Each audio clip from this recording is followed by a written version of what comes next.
Ladies and gentlemen, this is internet personality Vangelus, here with a review of the master of all machines and future ruler of the entire universe of Transformers animated Soundwave.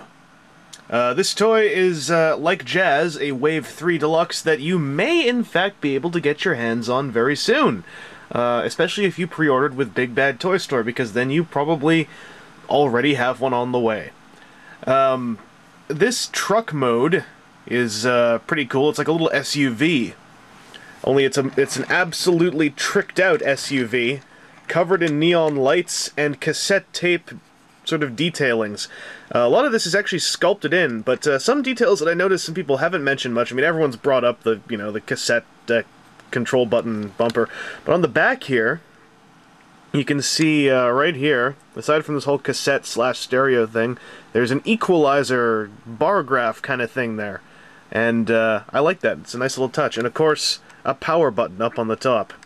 So this guy, for being a Soundwave toy that turns into a vehicle, his vehicle's about as Soundwavy as you could possibly want, down to LED, like, rims and neon stuff all over the place. He looks awesome. And he's got the ability to hold a mighty axe on the roof, or in fact on the sides of the car if you want, only the car would have to be flipped over, because then this thing would plug in this way. But you never, maybe for some reason this thing is flying around and carrying the car. Ha! Bet you didn't think of that. I do like that the bottom of the car makes it pretty hard to tell what actually happens. It's nice that you don't have a robot staring at you down there. His transformation is a lot more involved than I expected, mainly because of the legs. So this is a tricky part where you have to, like, wedge these things out and flip them all the way down. Those are the kneecaps down there. How's that, ladies and gentlemen? That's wacky and crazy. And then these parts just flip around and then twist and then fold up, and there's a leg.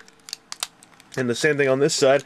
Now this one that I have here, again, this is one of my final shady Chinese stolen toys, and he has two right kneecaps. This kneecap, as you can see, folds up flush and nicely.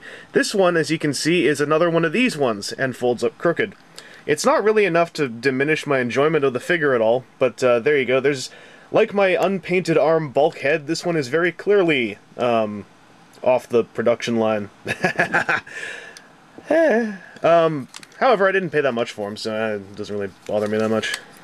The chest plate kind of folds up and around on itself here, and then once again, you can see inside here, very faintly, I'll show you from the other side actually, that it has another equalizer bar sculpting thing on it, and then when you hold it up to the light, you can kind of see it shining through his chest. It's a neat little detail. And these bits fold up like thusly. And then his arms come down, and you accidentally unlock his chest again, like I just did, and that was totally intentional, by the way, just to show you possible screw-ups that can happen while transforming the toy. And then, just going by this, you can see that he's got quite some muscular proportions going on, and also speakers here, here, here, and here. I love that. That's very Mike Saunders from Gao Gai Gar. And, he's got Kamina shades, which I'm not sure if those were intentional, but apparently they've gotten all kinds of Gurren Lagann fans in a massive, uproarious tizzy, according to some sites I've read. And this is Soundwave. He is pretty cool. However, there's one thing about him which is fairly notable, and I'll call in my new correspondent on Transformer Toy Size to demonstrate what I'm talking about. Let's go visit him now. Alright, Megatron, what do you think of, what do you think of, well, look, I just want to know, what do you think of the size of your new troop here, Soundwave?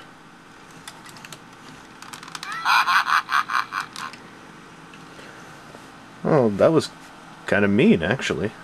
I wonder if Soundwave's okay with that.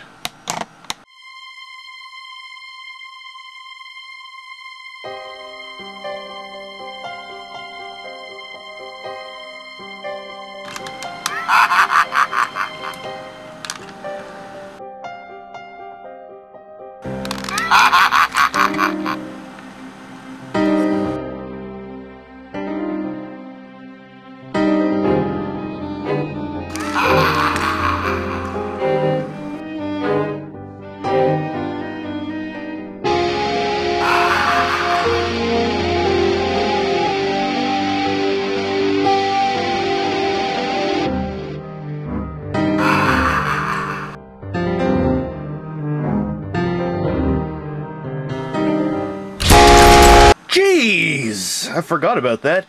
Yeah, Soundwave has, well, he's not all that tall, but he makes up for it with the size of his gigantic epic rock axe. This black and red guitar is pretty much what Soundwave is designed to be posed with. His hands are open, designed to hinge around the guitar. His posability isn't that bad. He even has ankle joints, actually. But it's all kind of semi-limited. His legs are a little loose, but not that bad. But a lot of stuff kind of crashes into each other if you aren't going for these sort of poses, where he's just, you know, wailing on the axe. It's pretty cool. He's designed ambidextrous. And apparently he's a little drunk on power from smacking my brand new toy correspondent over the head. It basically pegs into his forearm using one of these two effects dials, and it's quite solid. But this guitar also does something. It transforms, oh my god, very simply into Laserbeak. Now this is freaking awesome. I love this. Laserbeak's not very posable and needs some extra paint on the eyes, definitely. It's all sculpted in there, but it's such a cool idea and a great way to work together all these homages while totally changing the design of the character, but staying true to his roots. And he's able to do a couple poses with Laserbeak thanks to those aforementioned door clips, which don't really work for the guitar, but in terms of having Laserbeak perch on his arm, they are absolutely perfect.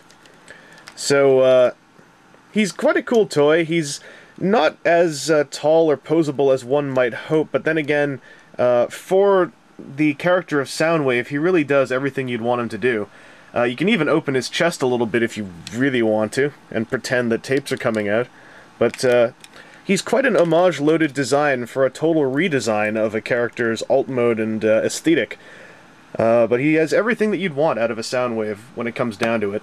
And I really do recommend him for the retail price of $10 American, $15 Canadian, etc., etc.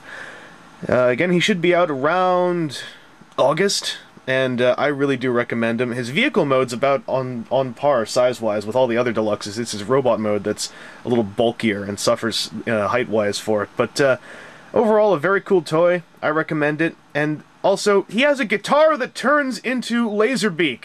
He's a robot with speakers all over his body and a giant guitar. And red shades. I mean, what else do you want? Anyway, this is internet personality Vangelus. I hope you've enjoyed this review.